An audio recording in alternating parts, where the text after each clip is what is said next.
Şimdi sana bir şey söyleyeceğim.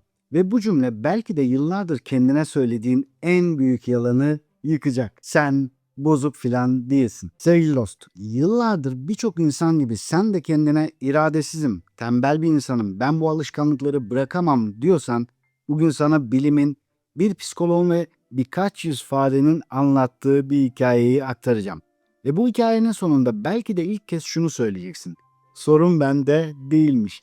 Sorun kafesmiş. Sevgili dost, bir süredir ara verdiğim Bilinçaltı Kodlar serisine kaldığımız yerden devam ediyoruz. Bundan böyle kitap özetlerinde olduğu gibi her hafta yeni bir video paylaşmaya niyet ediyorum. Evet, irade, bağımlılık, dönüşüm üzerine konuşmaya hazırsan çarpıcı bir bilimsel deney ile başlayalım. Birinci bölüm uyuşturucu çok güçlü efsanesi. Yıllar boyunca laboratuvarlarda şöyle deneyler yapıldı.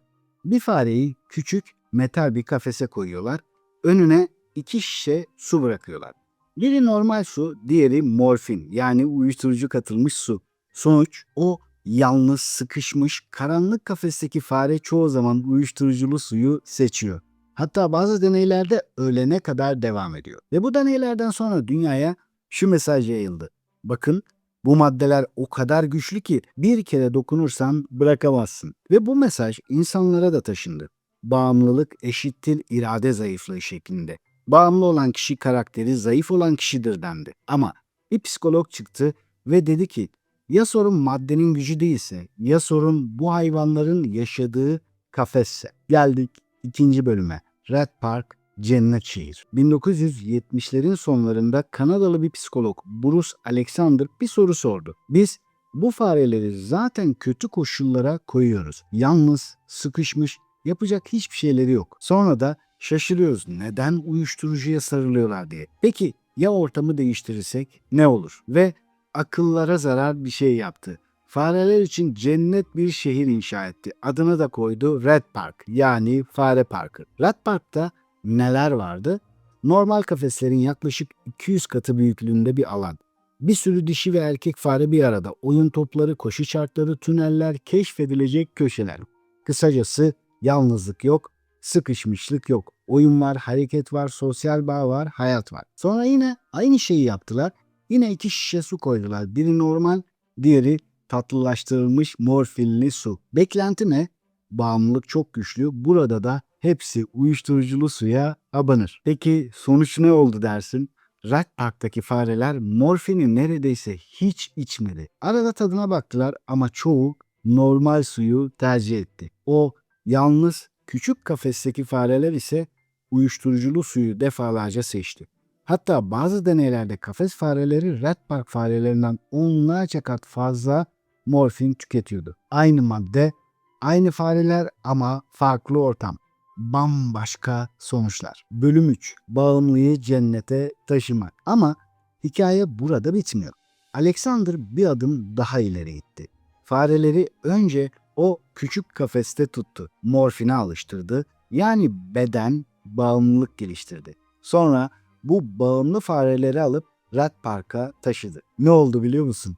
Çoğu fare morfinli suyu bırakıp normal suya döndü. Yani ortam değiştiğinde bağımlılık gevşemeye başladı. Sevgili dost, şimdi dur ve bunu bir düşün. Yıllarca insanlara şu söylendi. Madde çok güçlü, dokunma, bitirir seni. Ama Red Park diyor ki sorun sadece madde değil, sorun ortam, sorun kafes, sorun yalnızlık, sıkışmışlık ve anlam eksikliği. Bölüm 4. Peki ya bizim kafesimiz? Şimdi gelelim asıl meseleye. Senin kafesin ne? Bana kızma. Teşbihte hata olmaz. Belki fiziksel bir kafes yok ama düşünsel, duygusal, sosyal kafesler var. Her gün aynı sıkıcı döngü. Sabah kalk, aynı işe git, aynı tartışmaları yap, aynı sıkıntılarla uyu. Tekrarlayan anlamsız kavgalar, hep aynı kişiyle aynı konuda aynı çıkmaz. Yalnızlık, yanında insanlar var ama kimseyle gerçekten konuşamıyorsun. Sevilmediğini, görülmediğini hissetmek. Ben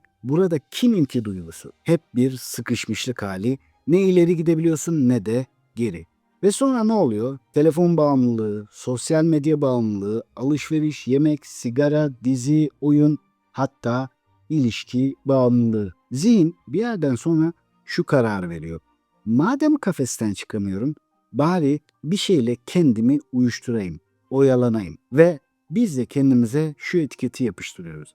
Ben bağımlıyım, ben iradesizim, ben bozuk biriyim, ben yapamıyorum. Sevgili dost, oysa Red Park deneyi bize bambaşka bir şey anlatıyor. Belki de sen bozuk değilsin, belki de içinde bulunduğun ortam duygularını taşıyabilecek kadar zengin değil. Bölüm 5. Burada şunu söylemem gerekiyor sevgili dost. Dürüst olmak istiyorum sana karşı. Red Park deneyi çok çarpıcıdır ama her şeyi tek başına açıklamıyor.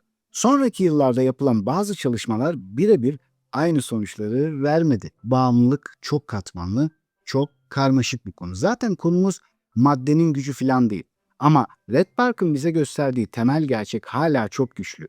Bağımlılık sadece karakter zayıflığı değil, çoğu zaman yanlış ortam, yalnızlık ve anlam eksikliğinin ürünü. Ve bu insanlara bakış açımızı değiştirmeli. Birine iradesizsin demek yerine senin kafesin ne diye sormayı öğrenmeliyiz ya da bunu kendimize sormalıyız. Bölüm 6. Tasavvufta çok güzel bir söz var. Kötü söz, kötü arkadaş, kötü ortam en sağlam kalbi bile yaralar. Ve biz bunu şöyle çevirebiliriz. Dar bir kafeste en temiz niyet bile nefes almakta zorlanır. İnsan sadece iradesiyle ayakta kalamaz. Ortamına, çevresine, bağlantılarına da ihtiyacı vardır. Ve bazen en büyük değişim insanın kendini suçlamayı bırakıp ben kafesimi nasıl değiştirebilirim diye sormasıyla başlar. Peki şimdi ne yapacağız? Bir uygulama önereceğim. Kafes mi partner ritüeli. Senden bir şey isteyeceğim sevgili dost. Bu videoyu izledikten sonra kendine 5 dakika ayır ve şu 3 soruyu dürüstçe sor. 1. Kendi kafesini fark et. Kendine sor. Ben neyi bırakmakta zorlanıyorum? Telefon mu, sigara mı, sosyal medya mı, dramalı ilişki mi yoksa başka bir şey mi? Sonra ikinci soru. Bu davranışı en çok hangi duygu durumunda yapıyorum?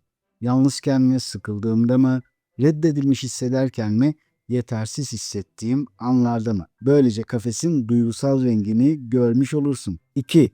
Rat Park'tan küçük bir parça ekle. Rat Park neydi? Hatırla. Hareket, oyun, sosyal bağ, keşif. Şimdi kendine sor.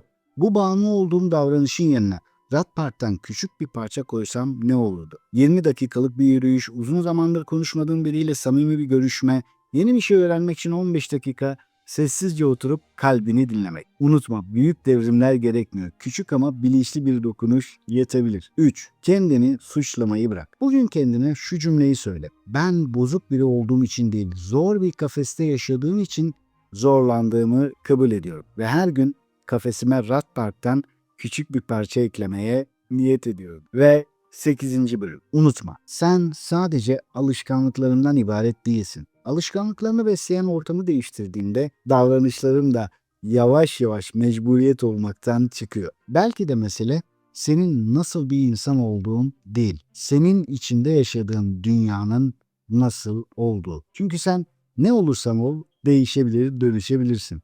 Ve en güzel haber şu, kafes de değiştirilebilir. Küçük küçük de olsa her gün bir parça daha genişletilebilir. Tüm bunlar bize çok önemli bir şeyi anlatıyor. Mesele madde değil, mesele uyuşturucunun güçlü ya da zayıf olması değil.